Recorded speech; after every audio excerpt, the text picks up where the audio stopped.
Okay, so this is Nana and Bentley's roadmap to success, and I just want to go over a couple things that we chatted about today during our session. So the first one, really important, it's kind of at the core of the issue, is the petting with a purpose technique.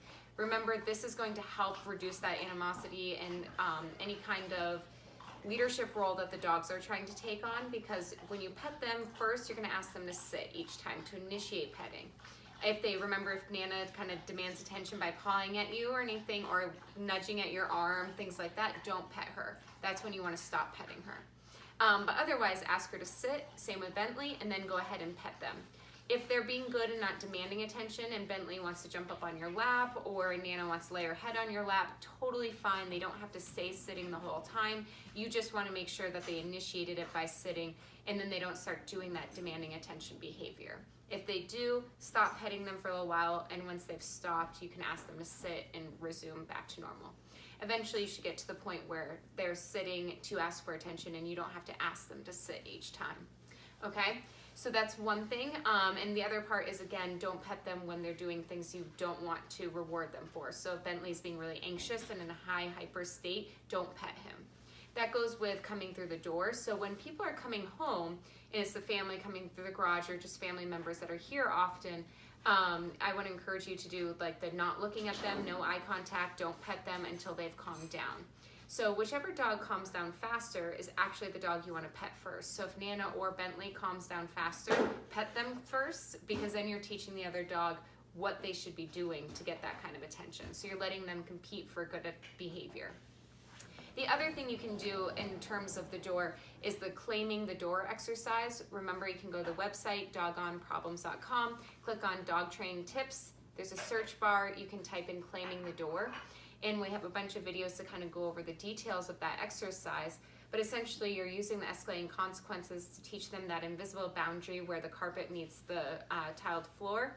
And at that point, the dogs shouldn't go beyond that while you're answering the door. You can, in the beginning, use two different people where someone could be standing at the boundary to help with that while someone else opens the door. But if there's only one person, might take a little bit longer. The best thing to honestly do is to set this up and stage it so you can practice it intentionally with friends and family who don't mind sitting outside for a little bit, so they are aware when they come to the door that they could be standing there for about 10 minutes or so until you get to the door. The more you practice it, the quicker you'll be able to get to the door without your guests standing outside. So that's the other exercise. Remember, this is going to be that's very much like the leadership exercise. Again, you can look that up on our website and search for leadership exercise for details, but I want to have you do that once a day with each dog. It doesn't matter who in the family is doing it, but just try to make sure at least somebody's doing it with each dog every day for the next 30 days. And then after that, trying to do it once a month for maintenance purposes, just to help keep that leadership role in the house. And then we also went over a video that we have above this one, which is our counter-conditioning video. And that is to help Nana kind of get more comfortable and then eventually get to the point where she is excited that Bentley's approaching, because it only leads to good things. So remember, that's when we're giving treats while Bentley's approaching to help out with that behavior.